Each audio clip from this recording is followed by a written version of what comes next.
సోనియా రాహుల్ తో సిద్ధరామయ్య భేటీ ముగిసింది. ఈ సమావేశంలో కేసీ వేణుగోపాల్ అలాగే సూర్జేవాలా కూడా పాల్గొన్నారు. రాజకీయ అంశాలపై చర్చించామని చెప్తున్నారు కర్ణాటక కాంగ్రెస్ ఇన్ఛార్జ్ సూర్జేవాలా. నూతన ప్రభుత్వ ఏర్పాటులో ఎలాంటి ఇబ్బందులు లేవు అన్నారు. మంత్రివర్గ కూర్పు కూడా సాఫీగా జరుగుతుందని చెప్పారు సూర్జేవాలా.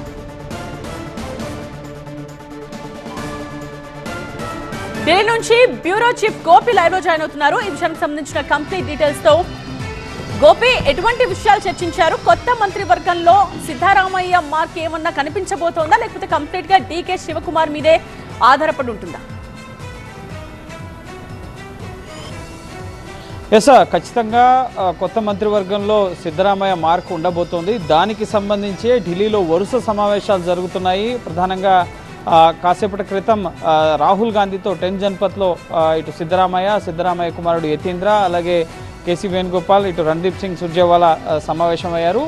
ఈ సోనియా గాంధీ నివాసం అయినప్పటికీ ఈ సమావేశంలో సోనియా గాంధీ లేరు, కేవలం రాహుల్ గాంధీతోనే సిద్ధరామయ్య కలిశారు, అనేక రాజకీయ అంశాలపై చర్చించారు అనే క్లారిటీ ఇచ్చారు. ప్రస్తుతం మల్లికార్జున ఖర్గే కాంగ్రెస్ అధ్యక్షుడుతో ప్రస్తుతం సిద్ధరామయ్య, అలాగే యతీంద్ర, ఇటు సుర్జేవాలా, రాహుల్ గాంధీ కూడా ఈ సమావేశంలో పాల్గొన్నారు. ప్రస్తుతం ఖర్గే నివాసంలో భేటీ కొనసాగుతుంది. ప్రధానంగా నూతన ప్రభుత్వంలో ఇటు తదుపరి కొత్త ముఖ్యమంత్రి, అలాగే మంత్రివర్గ కూర్పు, వీటికి సంబంధించిన అంశాలపైనే ప్రధానంగా చర్చ జరుగుతోంది. ఇద్దరు ఉప ముఖ్యమంత్రులు నెక్స్ట్ డీకే శివకుమార్ క్యాబినెట్లో ఉండబోతున్నట్లుగా తెలుస్తుంది. సో ఎవరు అనేది ముఖ్యంగా లింగాయత్ కమ్యూనిటీ, దళిత కమ్యూనిటీ నుంచి పేర్లు వినిపిస్తున్నాయి. ఇందులో భాగంగా దళిత కమ్యూనిటీ నుంచి ఖర్గే కుమారుడు ప్రియాంక్ ఖర్గే పేరు వినిపిస్తోంది. అలాగే లింగాయత్ కమ్యూనిటీ నుంచి ఎంబీ పాటిల్, అలాగే జి పరమేశ్వర, ఈయన పేరు కూడా ప్రధానంగా వినిపిస్తోంది ఉప ముఖ్యమంత్రి రేసులో. అంతేకాకుండా మంత్రివర్గంలో ముఖ్యంగా ఉండాలి అంటూ సతీష్ జాక్రిహోలికి కూడా కేసీ వేణుగోపాల్ ఇటు ఫోన్ చేసినట్లుగా తెలుస్తుంది. సో ఇప్పుడు ప్రస్తుతం సిద్ధరామయ్య క్యాబినెట్లో ఉన్న మెజారిటీ మంత్రులు కొనసాగే అవకాశం ఉంది. వారితో పాటుగా కొంతమంది డీకే శివకుమార్ వర్గానికి సంబంధించిన మంత్రులు ఉండే అవకాశం ఉంది. సో సిద్ధరామయ్యకి సంబంధించిన వర్గానికి సంబంధించి 20 మంది వరకు మంత్రులు ఉండే అవకాశం ఉంది. అలాగే డీకే శివకుమార్ మద్దతుదారులు, ఆయన టీంకి సంబంధించి 10 మంది వరకు మంత్రులు ఉండే అవకాశం కనిపిస్తుంది. సో ఎవరిని మంత్రివర్గంలో ఉంచాలి అన్నది మాత్రం ఫైనల్గా అధిష్టానం తుది నిర్ణయం తీసుకోబోతోంది.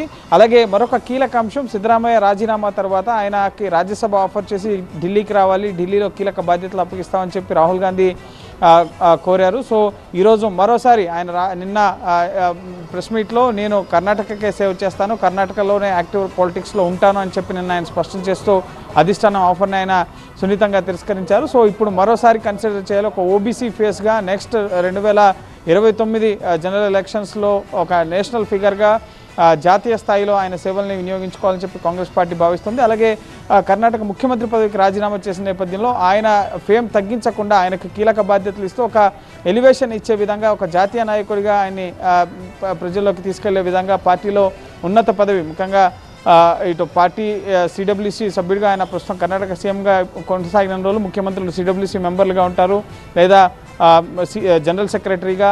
ఇప్పుడు రాజ్యసభలో ఖర్గే వయోభారంతో ఉన్నారు. సో ఆయన టెన్యూర్ కూడా పూర్తవుతుంది కాబట్టి సో ఇటు రాజ్యసభలో విపక్ష నేత హోదా ఇస్తారా, ఏం జరగబోతుంది అనేది మనం వేచి చూడాలి. ప్రస్తుతం రాహుల్ గాంధీ అలాగే ఖర్గేతో ప్రస్తుతం సిద్ధరామయ్య, ఆయన కుమారుడు యతీంద్ర కూడా దానికి సంబంధించిన ఏర్పాట్లు ఏమైనా మొదలయ్యా? డేట్ మీద క్లారిటీ వచ్చిందా?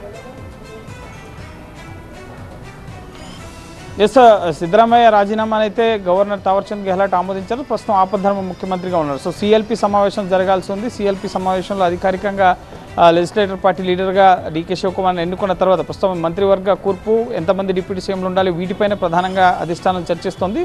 సో వీటన్నిటిపైన కూడా క్లారిటీ వచ్చిన తర్వాత ముఖ్యమంత్రిగా ఎప్పుడు ప్రమాణ స్వీకారం చేస్తారు అనే దానికి సంబంధించి, అంటే ఈ మంగళవారం లోపు 2-3 రోజుల్లో ఈ ప్రమాణ స్వీకారం ఉండే అవకాశం కనిపిస్తోంది. ప్రస్తుతం అప్పటి వరకు ఆపద్ధర్మ ముఖ్యమంత్రిగా సిద్ధరామయ్య కొనసాగుతారు. ఈ మంత్రివర్గ కూర్పు, ఒకవేళ మంత్రివర్గంలో స్థానం దక్కని వారికి పార్టీ నాయకత్వం, ముఖ్యంగా పీసీసీ కార్యవర్గంలో ఇటు వర్కింగ్ ప్రెసిడెంట్లుగా, అలాగే జిల్లా అధ్యక్షులుగా, కీలక పదవుల్లో ఉన్న ప్రధాన కార్యదర్శులుగా ఇటువంటి పోస్టులని వాళ్ళకి కేటాయించడం జరుగుతుంది. సో ప్రస్తుతం మంత్రివర్గ కూర్పుపైనే ప్రధానంగా దృష్టి సారించారు. అలాగే ఎమ్మెల్సీ ఎలక్షన్స్ కూడా రాబోతున్నాయి 12 స్థానాలకు సంబంధించి. సో దానికి అభ్యర్థుల ఎంపిక, నామినేటెడ్ పోస్టులు, ఇటు కార్పొరేషన్ చైర్మన్లు, సో ఈ విధంగా సమూల ప్రక్షాళన ఇటు సిద్ధరామయ్య రాజీనామాతో ఇటు ప్రభుత్వంలోనూ పార్టీలో కూడా జరగబోతున్నాయి. దానికి సంబంధించిన కీలక సమావేశాలు ప్రస్తుతం ఢిల్లీలో జరుగుతున్నాయి. సో 1-2 రోజుల్లో ఈ డీకే శివకుమార్ ప్రమాణ స్వీకారం ఎప్పుడు అనేది కూడా స్పష్టత వచ్చే అవకాశం ఉంది. ప్రస్తుతం మంత్రివర్గ కూర్పుకు సంబంధించి ఒక క్లారిటీ వచ్చిన తర్వాత ప్రమాణ స్వీకారం దీనికి సంబంధించి ఒక స్పష్టత వస్తుంది. రైట్ గోపి.